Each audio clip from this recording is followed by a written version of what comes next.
susah kita pakai masker misalnya. Ada yang ditarik? Nah, ada yang ditarik mungkin karena cuaca atau kondisi jalan. Belajar, coba tinggal coba. Ya. Belajar mulai berdoa mulai.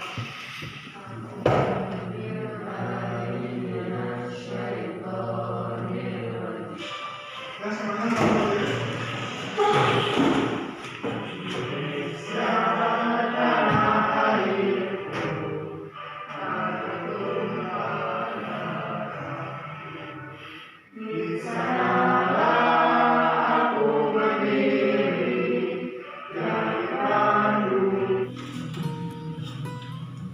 kalian kemarin sedang membahas tentang negara-negara ASEAN.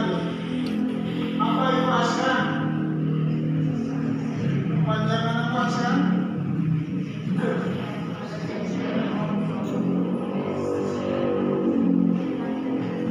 Betul. Jadi Association of Asia Tenggara. Terus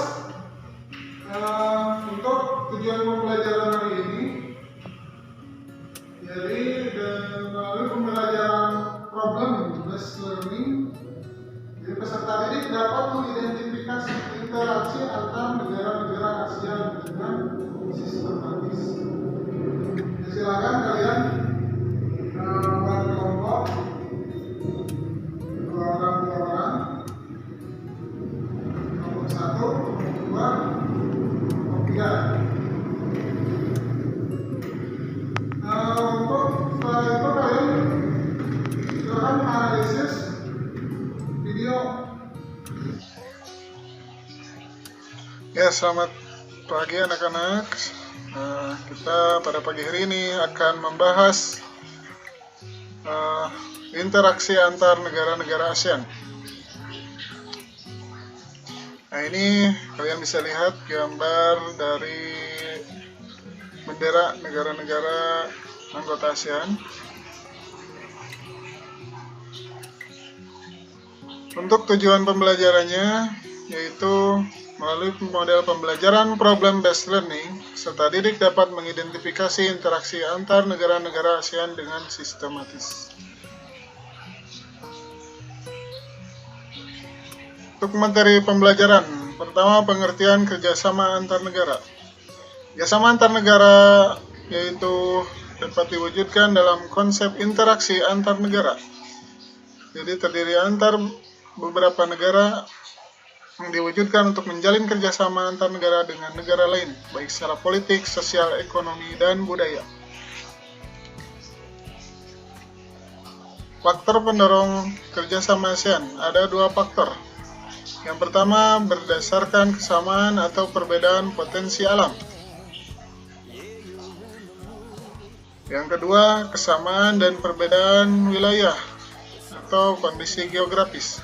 Karena kesamaan letak geografis beberapa negara di suatu kawasan umumnya mengadakan kerjasama untuk menjaga stabilitas keamanan negara. Contohnya negara-negara yang terletak di Asia Tenggara membentuk kerjasama melalui organisasi ASEAN. Yang ketiga, faktor penghambat interaksi antar negara ASEAN. Ada 4 faktor yang menghambat kerjasama di kawasan ASEAN. Yang pertama, perbedaan ideologi.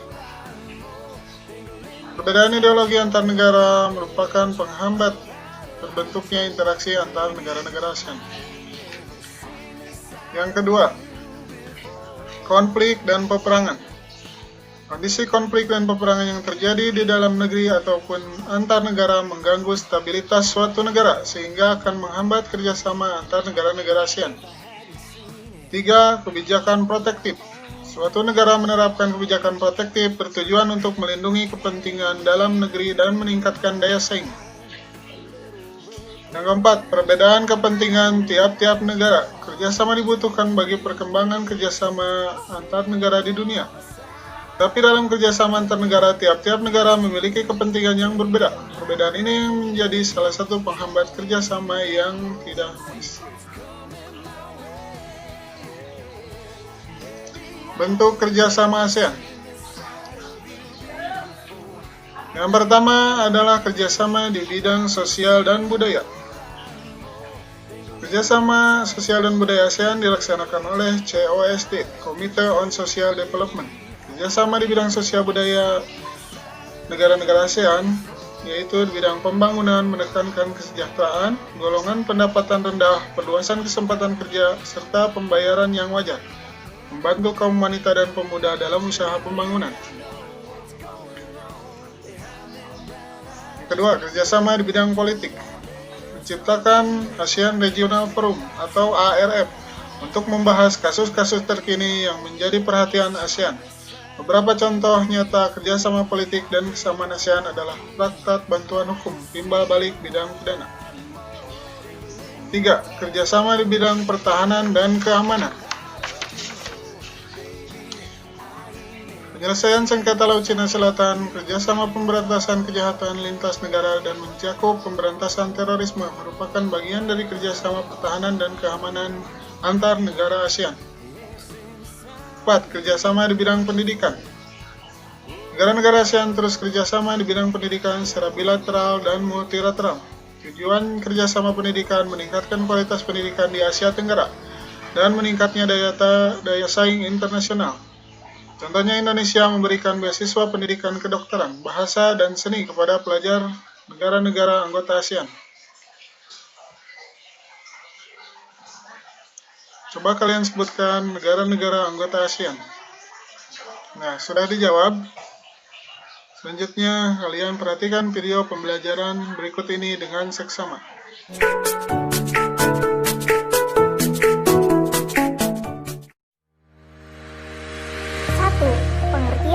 Faktor pendorong dan faktor penghambat kerjasama. Tiap negara tentu memiliki karakteristik dan kebutuhan yang berbeda-beda. Kebutuhan sosial, politik ekonomi, maupun bidang lainnya menuntut suatu negara untuk berperan aktif dalam melakukan kerjasama antar negara. Dapat disimpulkan bahwa kerjasama adalah menjalin hubungan dua negara.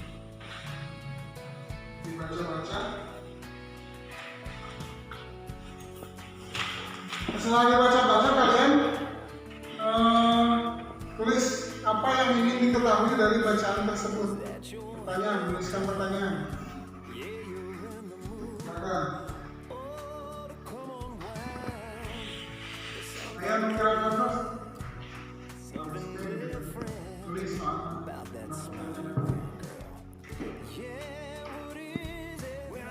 Jangan ambil. Ayo pertanyaan. Negara apa saja yang masuk ke dalam ASEAN? Pertanyaan.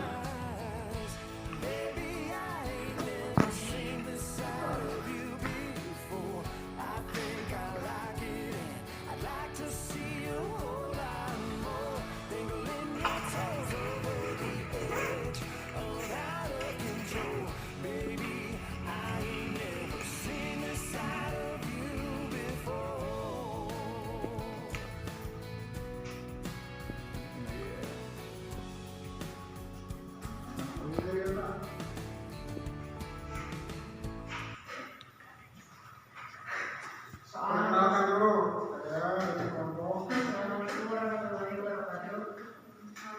Perkenalkan, nama saya Syahrul dari kelompok 1. Langsung saja ke materi. Soal nomor 1. Apa tujuan ASEAN? Jawaban nomor 1. Dibentuknya ASEAN bertujuan untuk memakmurkan negara-negara yang berada di Asia Tenggara. Jadi, Nama saya Raffi, saya perwakilan dari kelompok 2. Pertanyaan 1. Kapan ASEAN dibentuk? Negara-negara di ASEAN dibentuk pada 8 Agustus 1967. Nomor 2. Negara apa saja yang ada di organisasi ASEAN? Indonesia, Malaysia. Hal yang ingin kalian ketahui bisa kalian lihat di buku tersebut. Alhamdulillah sebenarnya terjawab di materi yang baik di buku ataupun di seni bahasa. Selanjutnya,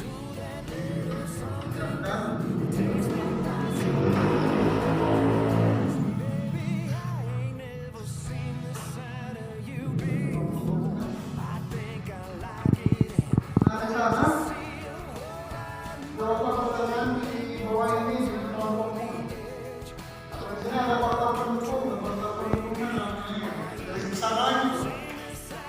Faktor pendukungnya apa saja? Silakan tulis di sini di kolom yang biru. Sana garis besarnya saja. Jangan dijelaskan secara mendalam.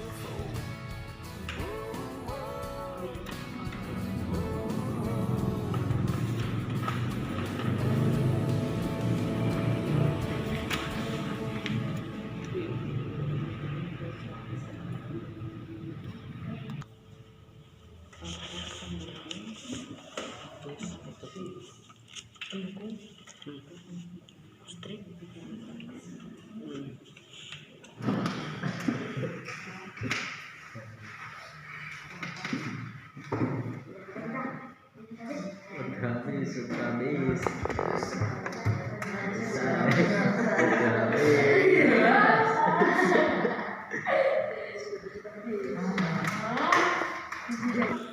Bikin dulu pertanyaan, kira-kira dari materi ini apa yang sebenarnya ingin kalian ketahui.